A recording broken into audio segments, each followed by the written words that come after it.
Welcome to the Slop Farm. Enjoy the video. You begin with a quick diagnostic.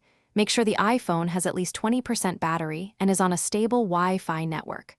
Once done, remove the case. Debris or tight fit can press on the motor. Next, open Settings, then Sounds and Haptics, and tap Vibration. You need to observe behavior when selecting patterns. While you do that, listen and feel for consistent pulses versus random jitter. These steps isolate software versus physical causes before deeper fixes.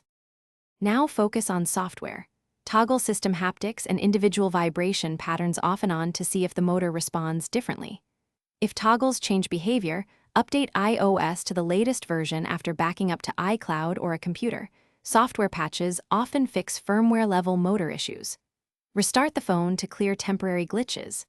If problems persist, perform Reset All Settings. This preserves data but restores system defaults. Make sure to test vibrations after each step to track. Finish by addressing physical causes. Examine the Taptic engine area for loose screws or impact marks. If you see damage, stop and seek professional repair because DIY can worsen it. Also check accessories. Cases, mounts, or magnetic chargers sometimes damp or redirect vibration. Test without them.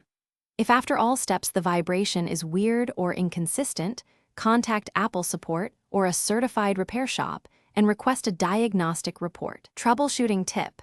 If vibrations change with orientation, that signals a hardware mount or motor issue. Thanks for watching. Consider subscribing if we helped you today.